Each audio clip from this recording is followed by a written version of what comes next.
बिस्मिल्लाहिर्रहमानिर्रहीम। आज जो टॉपिक डिस्कस कर रहा हूँ वो है ग्रुप्स। और ग्रुप को डिस्कस करने से पहले दो बेसिक कॉन्सेप्ट हमें डिस्कस करना पड़ेंगे कि व्हाट इज़ आइडेंटिटी। सही है, आइडेंटिटी जो है वो आपको डिफरेंट ऑपरेशन के साथ डिफरेंट मिलेगी। ये हो सकता है विद रिस्पेक्ट टू एडिशन अलग हो, विद रिस्पेक्ट टू सब्ट्रैक्शन हो, विद रिस्पेक्ट टू मल्टीप्लिकेशन हो, विद रिस्पेक्ट टू डिवीज़न, या फिर बाइनरी ऑपरेशन। ठीक है, बाइनरी ऑपरेशन के लिए हम नॉर्मली डायरेक्ट साइन की यूज़ करते हैं, तो हम इनके रिस्पेक्ट से जो है वो हम आइडेंटिटी देखेंगे। अच्छा, विद रिस्पेक्ट टू एडिशन या सब्ट्रैक्शन या मल्टीप्लिकेशन या डिवीजन के रिस्पेक्ट से हम बात करते हैं तो आइडेंटिटी आपको एक फिक्स्ड मिलती है, वो चेंज नहीं होती। ठीक है, लेकिन with respect to binary operation जो हमारे पास यहाँ पर है, सही है, ग्रुप के लिए, ठीक है, उसके लिए जो है वो आइडेंटिटी हर कॉम्पोजिशन के लिए अलग होती है। ठीक है, तो यहाँ पे फ़िलहाल अभी जो हमें ऑपरेटर्स पता है इसको हम कैसे यूज़ करते हैं, इससे रिलेटेड मैं आइडेंटिटी डिस्कस करता हूँ। तो आइडेंटिटी क्या होती है, जैसे अगर मैं करता हूँ 2+2 में मैं क्या ऐड करूँ कि मुझे वापस मिले 2, या मैं 5 में क्या ऐड करूँ कि मुझे रिटर्न 5 मिले, या फिर ए में मैं क्या ऐड करूँ कि रिटर्न मुझे ए मिले। ठीक है, तो इसको हम कहते हैं आइडेंटिटी एलिमेंट, जिससे आपको रिटर्न वही एलिमेंट मिल जाए।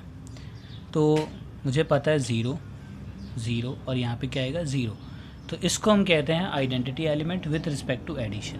तो यहाँ पर क्या है, आइडेंटिटी है विद रिस्पेक्ट टू एडिशन और वो क्या है 0।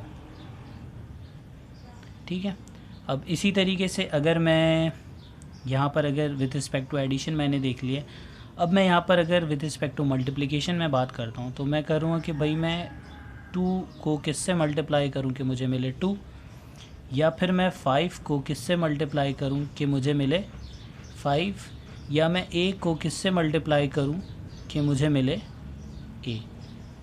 तो यहाँ पर अगर मैं देखता हूँ तो यहाँ पे मुझे नज़र आता है कि तीनों प्लेसेस पर आ रहा है 1। ठीक है, तीनों प्लेसेस पर 1 आ रहा है। तो वापस देखिए, जैसे यहाँ पे 2 से 2 मिल रहा था, 2 से 2 मिल रहा है, 5 से 5, 5 से 5, ए से ए, ए से ए।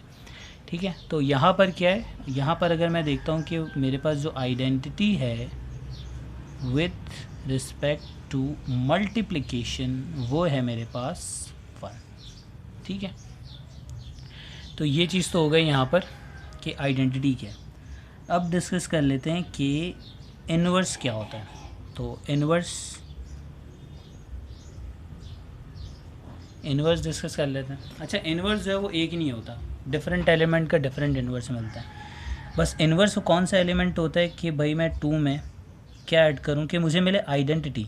सही है, identity with respect to addition क्या होता है 0। मैं 5 में क्या ऐड करूं कि मुझे मिले आइडेंटिटी। सही है, with respect to addition identity क्या होती है 0। तो यहाँ पर क्या है -2, यहाँ पे क्या है -5, या अगर मैं a लिखता हूँ a+, तो ये माइनस है। तो हमें यहाँ पर इन्वर्स क्या मिल रहा है, 2 का इन्वर्स है -2 विद रिस्पेक्ट टू एडिशन, 5 का inverse -5 with respect to addition, a का inverse -a with respect to addition. ठीक है, तो इन्वर्स यहाँ पर आपको हर पॉइंट पर अलग मिलेगा, हर नंबर का अलग मिलेगा। अब इसी तरीके से ये क्या था, यहाँ पर इन्वर्स था विद रिस्पेक्ट टू एडिशन। अब मैं विद रिस्पेक्ट टू मल्टीप्लिकेशन की बात करता हूँ, तो 2 को मैं किससे मल्टीप्लाई करूँ कि मुझे मिले identity. With respect to multiplication identity क्या होती है 1, तो किससे मल्टीप्लाई करूँ 1/2। सही, या फिर मैं 5 को किससे मल्टीप्लाई करूँ कि मुझे मिले identity with respect to multiplication वाली, तो वो क्या है 1/5। ठीक है, या फिर मैं a को किससे मल्टीप्लाई करूं कि मुझे आइडेंटिटी मिले, तो वो क्या है 1/a।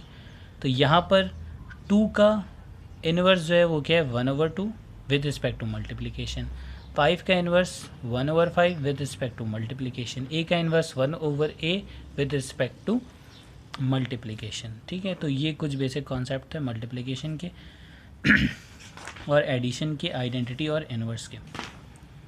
अब यहाँ पर जो है वो मैं ग्रुप को डिस्कस करता हूँ कि ग्रुप में हम इन सारी चीज़ों को किस तरीके से यूज़ करते हैं। तो जैसे हमारे पास अर्थमेटिक ऑपरेशन मैंने बताया कि प्लस होता है, माइनस होता है, मल्टीप्लाई है, डिवीज़न है, सही है। इस तरीके से आपके पास एक ऑपरेशन होता है स्टैरिक, सही है।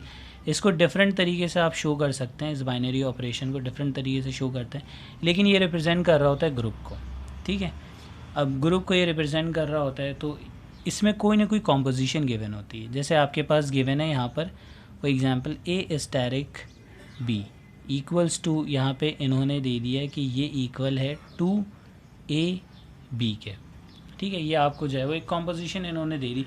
अब यहाँ पर जो है वो डिफरेंट चीज़ें आपसे पूछ सकते हैं, ठीक है। कॉम्पोजिशन दे दी, ये ए स्टैरिक बी भी हो सकता है या फिर ये बिग सर्कल भी लिखा हुआ हो सकता है, यहाँ पर कोई भी बाइनरी साइन लिखा हो सकता है, उससे हमें कोई कंसर्न नहीं है। कॉम्पोजिशन जो गिवन है उसे हमें यूज़ करना है। अब यहाँ पर अगर वो कहते हैं कि find the value of 3 asterisk 5, इसकी वैल्यू आपको यहाँ पर फाइंड आउट करना है। तो आप क्या करेंगे यहाँ पे सिंपली, यहाँ पर आपको क्या करना है भाई 3 स्टैरिक 5, तो 3 स्टैरिक 5 क्या होगा, 3 स्टैरिक 5 जो होगा वो क्या होगा 2, सही है। ए क्या है यहाँ पर 3, ए क्या है 3 और बी जो है वो है 5, तो 5 3s are 15, 15 इंटू 2 इज़ 30, ठीक है। तो यहाँ पर क्या मिलेगा 3 स्टैरिक 5 इज़ 30, ठीक है। और वैसे ही अगर मैं यहाँ पे लिखता हूँ 2 स्टैरिक 9, तो ये क्या मिलेगा मुझे 2 इंटू 2 इंटू 9, सही है। और ये क्या मिल जाएगा 9 2s are 36, वो 9 2s are 18, 18 2s are 36, तो ये क्या मिल रहा है 36, ठीक है। तो ये है बाइनरी ऑपरेशन, किस तरीके से हम इसको यूज़ करते हैं, सही है। और ये कुछ भी गिवन हो सकता है, a asterisk b equals to a plus b भी हो सकता है, a asterisk b equals to 4a भी हो सकता है, a asterisk b equals to a divide by b भी हो सकता है, a asterisk b equals to a asterisk b equals to 2a over b भी हो सकता है, कुछ भी कॉम्पोजिशन गिवन हो सकती है, ठीक है। जो भी गिवन कॉम्पोजिशन होगी उसके रिलेटेड जो है वो हम काम करेंगे। अब यहाँ पर अगर ये कॉम्पोजिशन आपके पास गिवन है, आपसे जो है वो कुछ चीज़ें पूछ सकते हैं कि भाई यहाँ पर आप फाइंड कर लें कि आइडेंटिटी क्या है, सही है। इस कॉम्पोजिशन की आइडेंटिटी क्या है, तो आइडेंटिटी और इन्वर्स के लिए आप दो फॉर्मूले जहन में रखेंगे कि भाई आप अगर ए स्टैरिक ई करते हैं, ई जो है वो यहाँ पर आइडेंटिटी है, तो आपको मिलेगा ए, ठीक है। यहाँ पे ई क्या है आइडेंटिटी, और अगर आप करते हैं ए स्टैरिक आई, तो आपको मिलेगा आइडेंटिटी, ठीक है। जैसे मैंने बेसिक कॉन्सेप्ट में बताया था कि अगर किसी नंबर को उसके इन्वर्स से मल्टीप्लाई करें तो आइडेंटिटी मिलता है, और आई क्या है इन्वर्स, ठीक है। ये दो फॉर्मूला आपको जहन में रखना है कि हम जब किसी भी नंबर को उसके आइडेंटिटी से मल्टीप्लाई करते हैं तो रिटर्न वही नंबर मिल जाता है, और किसी भी नंबर को उसके इन्वर्स से अगर हम ऑपरेट कराते हैं तो आपको आइडेंटिटी मिल जाता है। जैसे हमने जो वो पीछे मैंने जो वो डिस्कस सारी चीज़ें की हैं। अब यहाँ पर आपको आइडेंटिटी फाइंड करना है, इस वाले कॉम्पोजिशन में आपको आइडेंटिटी फाइंड करना है, तो आप क्या करेंगे कि आप लिख देंगे ए स्टैरिक ई, ठीक है। बी की जगह आपने ई लिख दिया, तो ए स्टैरिक ई क्या हो जाएगा यहाँ पे 2a ई, सही है। 2a ई इस कॉम्पोजिशन के अकॉर्डिंग, और ए स्टैरिक ई, सही है। फॉर्मूले के अकॉर्डिंग आपको क्या मिलना चाहिए, ए मिल जाना चाहिए ये, तो ये ए आ जाएगा, तो ये 2a ई और ये कैंसिल हो जाएगा, और आपको यहाँ पर आइडेंटिटी मिल जाएगी 1/2, सही है। तो इस कॉम्पोजिशन के लिए जो आइडेंटिटी है वो क्या है 1/2। अब यहाँ पे एक और चीज़ आपसे पूछ सकते हैं कि व्हाट इज़ इन्वर्स। अब इन्वर्स अगर आपसे पूछते हैं तो इन्वर्स पूछ रहे हैं, तो यहाँ पर अब हम क्या करेंगे, अब ए स्टैरिक ई नहीं बल्कि ए स्टैरिक आई लिखेंगे, सही है। इन्वर्स लिखेंगे क्योंकि इन्वर्स फाइंड करना है, तो यहाँ पर आ जाएगा 2a आई, सही है, इस कॉम्पोजिशन के अकॉर्डिंग। अब ए स्टैरिक आई इक्वल होता है आइडेंटिटी के, तो यहाँ पर आइडेंटिटी क्या है, आइडेंटिटी यहाँ पर है 1/2, तो यहाँ पे 1/2 लिख देंगे, और यहाँ पर आ जाएगा 2a, तो आपको इन्वर्स मिल जाएगा 1/4a। जैसे मैंने बताया था कि इन्वर्स जो है वो डिफरेंट मिलता है, हर एलिमेंट का अलग मिलेगा। तो फाइंड द इन्वर्स ऑफ, अगर वो कहते 3, तो इन्वर्स ऑफ 3 आपको क्या मिल जाएगा, इन्वर्स ऑफ 3 आपको मिल जाएगा यहाँ पे 1/4, 3 = 12। सही है। अगर इन्वर्स ऑफ 4 पूछूंगा तो वो क्या मिल जाएगा 1/16। ठीक है, तो ये दो चीज़ें आपको फाइंड करना आना चाहिए, आइडेंटिटी एंड इन्वर्स। तो अब इसके क्वेश्चंस को डिस्कस कर लेते हैं।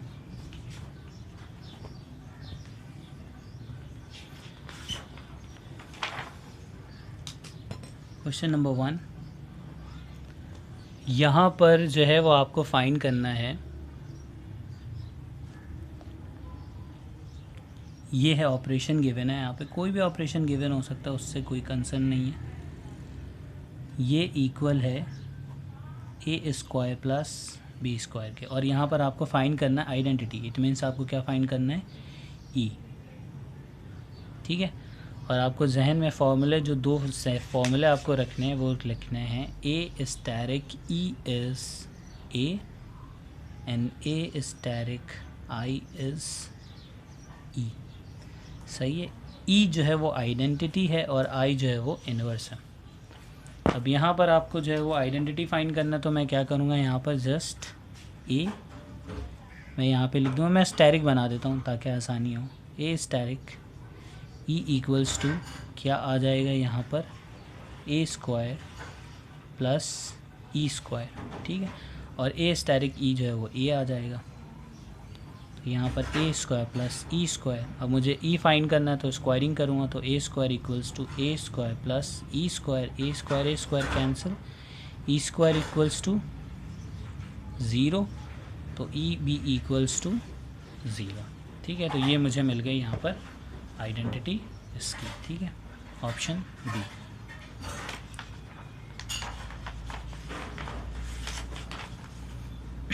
क्वेश्चन नंबर 2, यहाँ पर है a स्टैरिक b = 4ab, और यहाँ पे भी आपको क्या फाइंड करना है, आइडेंटिटी। तो आइडेंटिटी यहाँ पर फाइंड करना है, तो यहाँ पर हम क्या करेंगे, a आइडेंटिटी पुट कर देंगे e, और यहाँ पर आ जाएगा 4ae। a asterisk e equals होता है a, और ये 4ae, a से a कैंसिल, आइडेंटिटी मिल जाएगी यहाँ पे 1/4। सही है, 1/4, option A.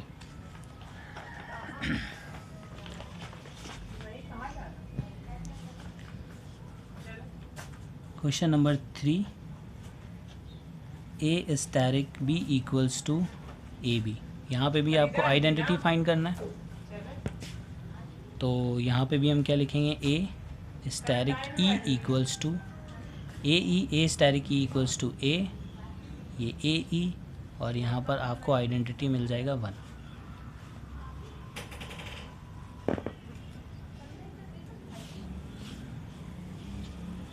Question number 4, a asterisk b = a + b + 2, और आइडेंटिटी एलिमेंट फाइंड करना है, तो यहाँ पे क्या करेंगे, a asterisk e = a + e + 2, और a स्टैरिक e की जगह आ जाएगा a, ये कैंसिल हो जाएगा, और e की वैल्यू आ जाएगी -2।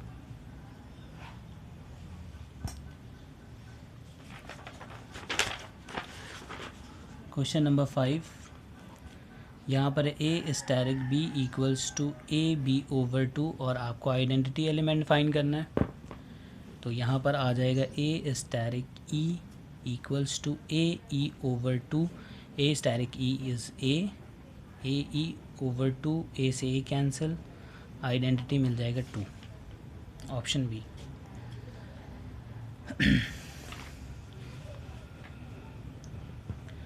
अब यहाँ पर इन्वर्स को डिस्कस करते हैं कि इन्वर्स फाइंड करना है, तो इन्वर्स फाइंड करने से पहले आइडेंटिटी फाइंड करना ज़रूरी है। तो यहाँ पर आपको फाइंड करना है a स्टैरिक b = ab, और इसका यहाँ पर आपको इन्वर्स फाइंड करना है। इन्वर्स फाइंड करना है तो उससे पहले आपको आइडेंटिटी फाइंड करना ज़रूरी है। तो ए स्टैरिक ई इक्वल्स टू हो जाएगा ये ए स्टैरिक ई जो है वो ए मिलेगा। आइडेंटिटी आपको मिल गई यहाँ पर 1। अब आपको फाइंड करना है इनवर्स, तो अब इनवर्स पुट कर देंगे। ए स्टैरिक आई इक्वल्स टू यहाँ पर आ जाएगा ए आई, और ए स्टैरिक आई आइडेंटिटी लिखते हैं, और ये ए आई आइडेंटिटी जो है वो 1 है। और यहाँ पे इनवर्स किसका फाइंड करना है, inverse of where a possible. अच्छा, तो यहाँ पर है ए, तो इसका इनवर्स आपको क्या मिल जाएगा 1/a। सही। अब जिसका भी इन्वर्स पूछते हैं हम उसके अकॉर्डिंग लिख देते हैं। यहाँ पे ये जी लिखा हुआ है, ये गलत है, ये क्या है 1/a। ठीक है।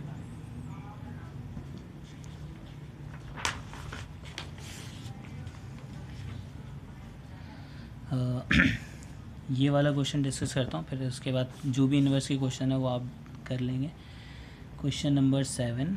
क्वेश्चन नंबर 7 में क्या, a asterisk b equals to 3ab। ठीक है, तो यहाँ पर आपको फाइंड करना है इन्वर्स। इन्वर्स किसका फाइंड करना है, आपको फाइंड करना है इन्वर्स ऑफ 1/3। सही है, 1/3 का इन्वर्स आपको फाइंड करना है। तो सबसे पहले तो हम आइडेंटिटी फाइंड करेंगे। A asterisk e equals to 3ae। A asterisk e जो है वो ए मिल जाएगा, और ये 3ae, ए से ए कैंसिल, ई जो है वो आपको मिल जाएगा 1/3। ये मिल गई आइडेंटिटी। अब इन्वर्स फाइंड कर रहे हैं, तो ए स्टैरिक आई, और यहाँ पर क्या आएगा 3ai, और फिर ए स्टैरिक आई इक्वल्स टू होता है आइडेंटिटी विच इज़ 1/3, और यहाँ पे 3ai, और यहाँ पर फिर ये आके डिवाइड हो जाएगा, तो ये i इक्वल्स टू आएगा 9a।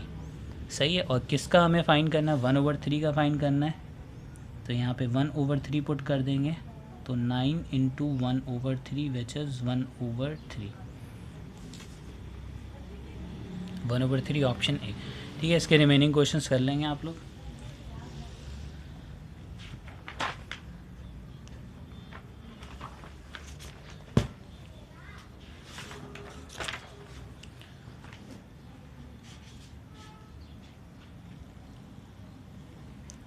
Question number 14, a asterisk b equals to 2ab। ठीक है, और यहाँ पर आपको जो फाइंड करना है, वैल्यू फाइंड करना है, वो किसकी वैल्यू फाइंड करनी है, 2 स्टैरिक 3 स्टैरिक 1 की वैल्यू आपको फाइंड आउट करना है। तो यहाँ पर सबसे पहले हम फाइंड करेंगे 3 स्टैरिक 1। सही है, पहले ब्रैकेट को सॉल्व करेंगे, तो यहाँ पे मैं 2 लिख देता हूँ, और 3 स्टैरिक 1। 3 स्टैरिक 1 क्या होगा, एक्चुअली 2 इंटू ए इंटू बी, तो 2 इंटू ए इंटू बी। सही है, तो ये आपको मिल जाएगा 6। ठीक है, अब 2 स्टैरिक 6। ठीक है, तो अब ये दोबारा 2a भी यहाँ पर अप्लाई करेंगे, तो ये क्या आ जाएगा 2 इंटू 2 इंटू 6, तो ये आ जाएगा 24। ठीक है, तो इसकी वैल्यू आ रही है 24, option A.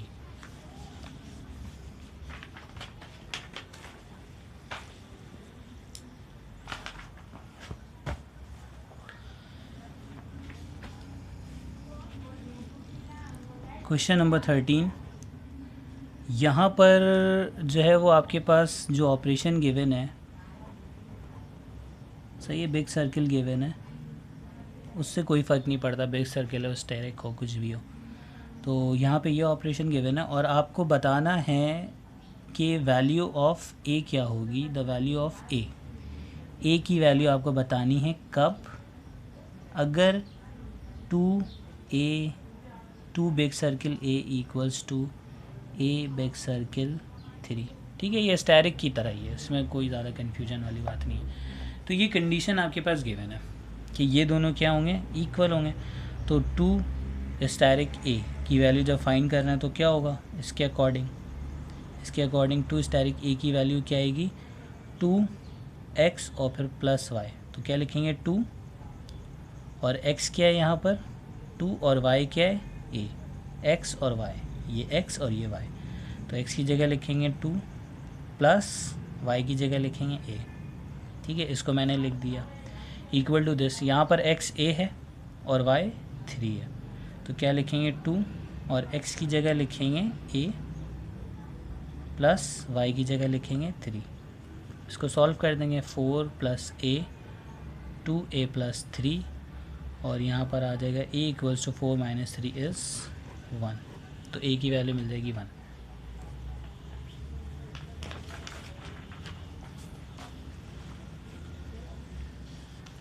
Question number 12। Question number 12 में है यहाँ पर s asterisk t = s - 1 × t + 1।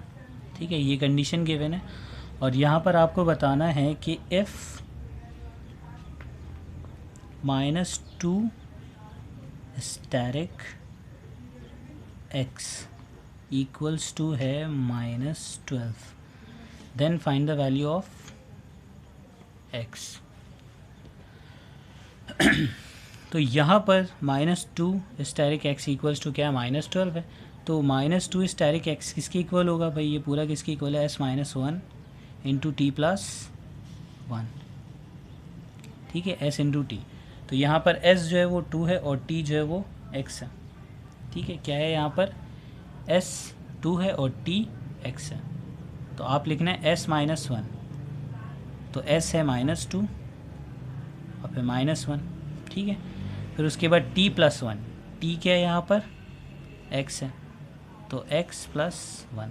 ठीक है, और ये किसके इक्वल है, -12 के इक्वल है, तो ये क्या रहा है -3 x + 1 = -12, तो माइनस से minus cancel, 3 1s are and 3 4s are और 4 - 1 = 3, तो x की वैल्यू मिल रही है यहाँ पर 3।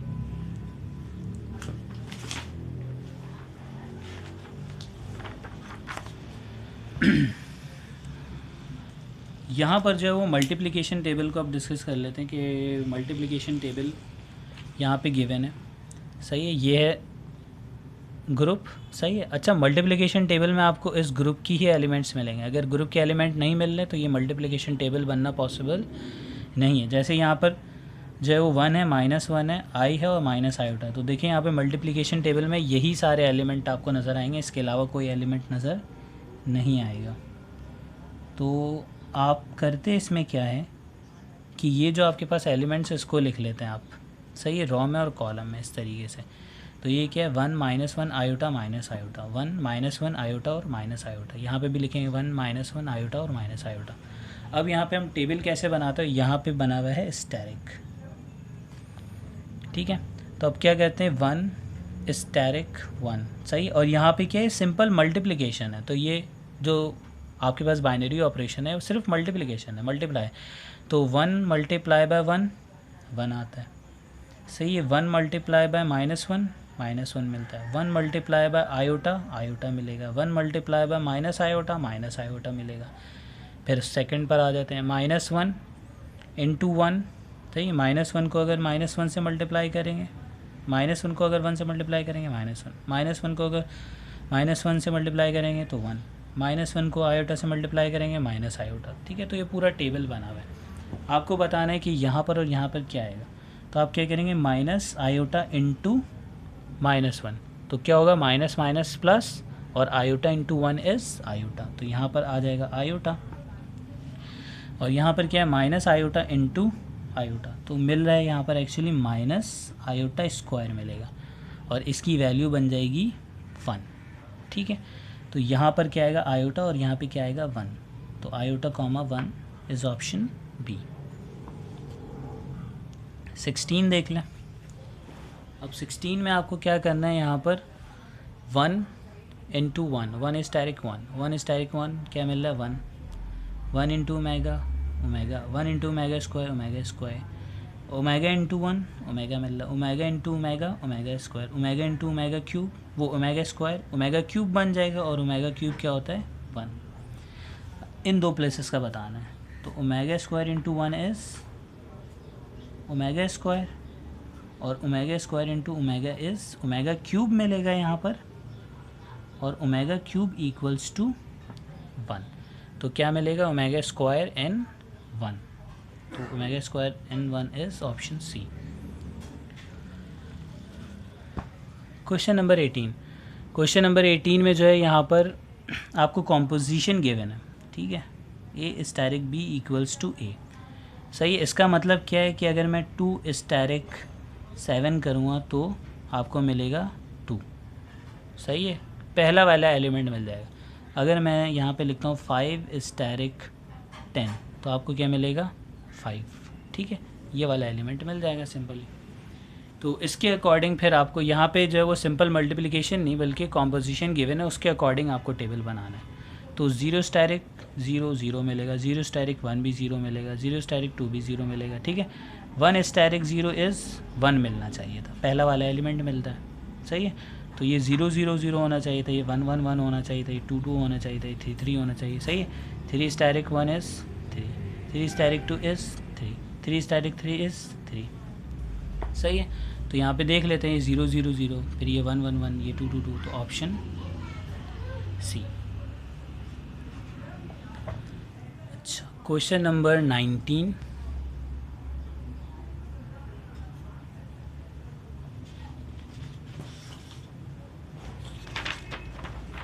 क्वेश्चन नंबर 19 में यहाँ पे जो ग्रुप गिवन है, ग्रुप में क्या है, 4 सेट्स हैं ए बी सी डी। आप देखें यही सारे सेट्स मिलने चाहिए अंदर, अदरवाइज़ ये मल्टीप्लिकेशन मतलब ये जो है वो टेबल नहीं बन सकेगा। कॉम्पोजिशन टेबल जो ये बना हुआ है, कॉम्पोजिशन टेबल ये नहीं बनेगा अगर इसके अंदर जो है वो आपको ए बी सी डी के अलावा कोई और सेट मिल जाता है। तो यहाँ पे ये सेट्स गिवन है आपके पास, ए सेट, बी सेट, सी और डी, ये तीनों सेट्स गिवन है। अब यहाँ पर देखें, यहाँ पे ये सारी चीज़ें लिखी हुई है, आप जाहिर सी बात है ए यूनियन ए करते हैं तो आपको क्या मिलेगा, ए यूनियन ए आपको क्या मिलेगा, ए यूनियन ए करेंगे तो क्या मिलेगा, ए यूनियन ए, यही मिल जाएगा रिटर्न, आपको ए मिल जाएगा। ए यूनियन बी करेंगे तो बी मिल रहा है, आपको नज़र आ रहा है, मतलब आपने अगर सेट पढ़ा हुआ है अच्छे तरीके, कॉन्सेप्ट क्लियर है, तो ए यूनियन बी मिल जाएगा आपको। सही है, पूरा सेट बी मिलेगा। ए यूनियन बी आपको सेट क्या मिल जाएगा, बी मिल जाएगा। ए यूनियन सी करेंगे, ए यूनियन सी करेंगे तो आपको सेट सी मिलेगा। ए यूनियन डी करेंगे तो आपको क्या मिल रहा है, सेट ए मिल जाएगा। ठीक है, तो ये चीज़ आपको नज़र आ रही है कि a union a is a union b is b, a union c is c, a union d is a. ठीक है, इस तरीके से कर रहे हैं। अब आपको बताना कौन सा है, आपको बताना है डी यूनियन सी क्या आएगा। सही है, आपको क्या बताना है, डी यूनियन सी। सही है, तो डी यूनियन सी, आप देखें डी को, डी ये रहा और सी ये, तो डी यूनियन सी इज़ आपको सी मिल रहा है, तो क्या आना चाहिए यहाँ पे सी। और फिर उसके बाद देखें क्या है, D union D, D union D आपको डी मिल जाएगा, तो यहाँ पे क्या आना चाहिए, डी, सी डी। तो ऑप्शन देख ले, option A.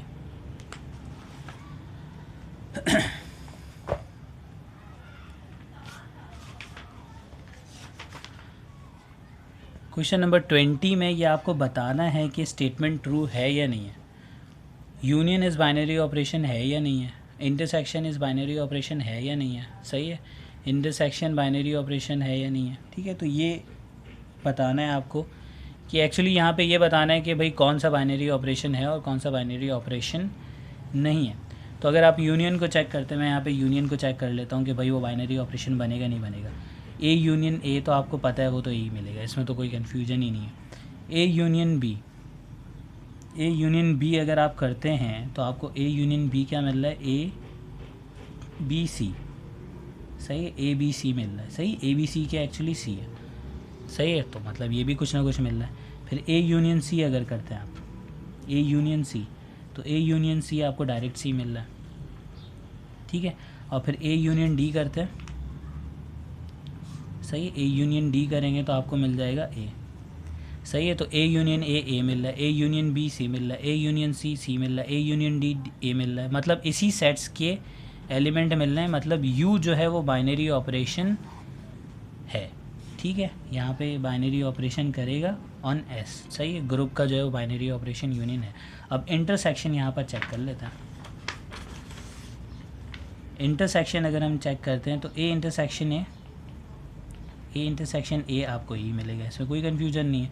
A intersection B आपको क्या मिलेगा, यहाँ पर ए मिल जाएगा, ये सही है। और ये कोई भी सेट यहाँ पर गिवन नहीं है, सही है। इसको इक्वल टू मैं ना ए लिख सकता हूँ, ना बी लिख सकता हूँ, ना सी लिख सकता हूँ, ना डी लिख सकता हूँ। तो इसका मतलब इंटरसेक्शन से आपको इस ग्रुप के एलिमेंट्स नहीं मिल रहे हैं, तो इसका मतलब इंटरसेक्शन यहाँ पर बाइनरी ऑपरेशन जो है वो नहीं है ऑन एस, सही है। तो यूनियन है और इंटरसेक्शन नहीं है, सही है। यूनियन है और इंटरसेक्शन नहीं है, सही है। तो union is a binary operation, ये सही है। Intersection is not a binary operation, सही है। Intersection is a binary operation, गलत है। Union is not a binary operation, गलत है। तो कौन सा option, A and B.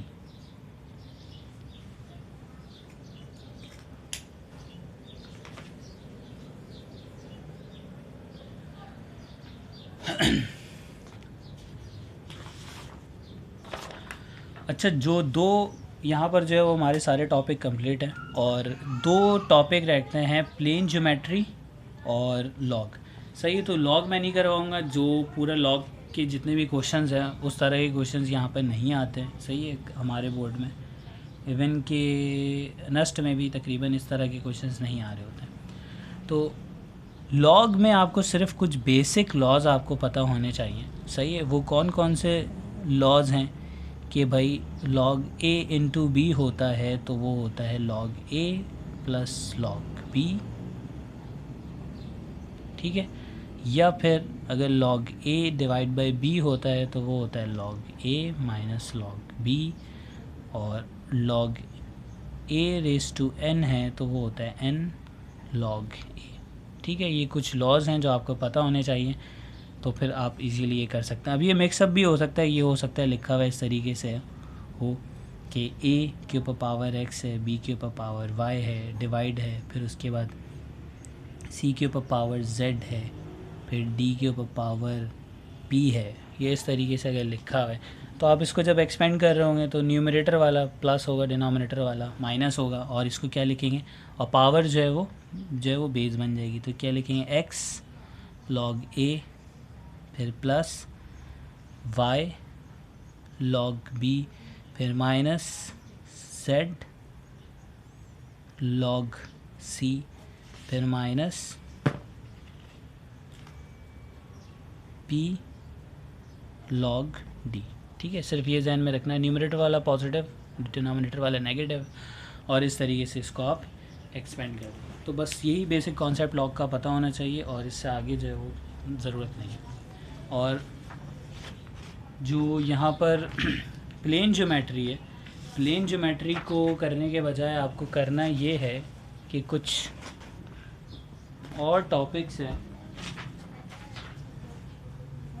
Matric के, वो चीज़ें आपको पता होनी चाहिए, सही है। प्लेन ज्योमेट्री नहीं करना, लॉग नहीं करना। लॉग में जस्ट मैंने जो फॉर्मूले बता दिए सिर्फ वो करना है, और प्लेन ज्योमेट्री को भी कैंसिल कर दे, वो भी करने की ज़रूरत नहीं है। इसके अलावा फिर आपके पूरा टॉपिक हो जाता है। जो रिमेनिंग पार्ट है हाइपरबोला का और कॉनिक सेक्शन का, वो मैं डिस्कस कर लूँगा। और प्लेन ज्योमेट्री को काट के आपको करना क्या है कि आपको कुछ चीज़ें जो है वो आप सर्च कर लें और वो याद कर लें, ये कुछ थ्योरी से रिलेटेड, कि मीडियन क्या होता है, सेकंड एल्टीट्यूड क्या होता है, थर्ड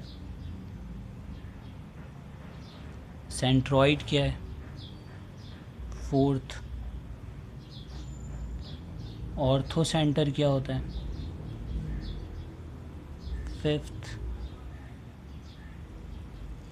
सर्कम सेंटर क्या है, या सिक्स्थ इन सेंटर क्या है, ठीक है। ये सारी चीज़ें जो है वो डिस्कस कर लें। मीडियन क्या है, एल्टीट्यूड क्या है, सेंट्रॉइड क्या है, ऑर्थो सेंटर क्या है, सर्कम सेंटर क्या है, इन सेंटर क्या है, ये इन सारी चीज़ों में तो कन्फ्यूजन बिल्कुल भी नहीं होगी। इन सेंटर मैं बता देता हूँ कि इन सेंटर क्या होता है, कि जब हम बाइसेक्टर्स ऑफ एंगल बनाते हैं, ठीक है, बाइसेक्टर्स ऑफ एंगल जो एंगल को दो इक्वल पार्ट में डिवाइड कर रहे होते हैं, तो उनका जो पॉइंट ऑफ सेंटर होता है वो होता है इन सेंटर, ठीक है। और सर्कम सेंटर क्या होता है कि आप बनाते हैं परपेंडिकुलर बाइसेक्टर्स, ठीक है। आपने ट्राइंगल ड्रॉ किया, आपने परपेंडिकुलर बाइसेक्टर्स बना दिए, ठीक है। ये इस तरीके से परपेंडिकुलर बाइसेक्टर ड्रॉ किया, फिर यहाँ पर इस तरीके से परपेंडिकुलर बाइसेक्टर्स ड्रॉ किया, ठीक है। तो ये पॉइंट आपको मिल गया। इस ये वाला जो पॉइंट होता है ये होता है सर्कम सेंटर, ठीक है, जिससे ये वाला सर्किल बनता है और इससे जो है वो ये वाला सर्किल बनता है, ठीक है। तो कहीं कहीं पे आप ये कह देते हैं कि भाई इन सर्किल का जो सेंटर है वो इन सेंटर है, सर्कम सेंटर का सेंटर जो है वो सर्कम सर्किल का जो सेंटर है वो सर्कम सेंटर है। लेकिन एक्चुअल क्या है, point of intersection of perpendicular bisectors is circum centre, point of intersection of bisectors of angle is in centre, ठीक है। ऑर्थो सेंटर क्या होता है, point of intersection of altitude, और सेंट्रॉइड क्या होता है, point of intersection of medians, ठीक है। तो इसकी थ्योरी आप देख लें सर्च करके और ये कर लें, ये ज़्यादा बेटर है कि आप जो है वो प्लेन ज्योमेट्री करें।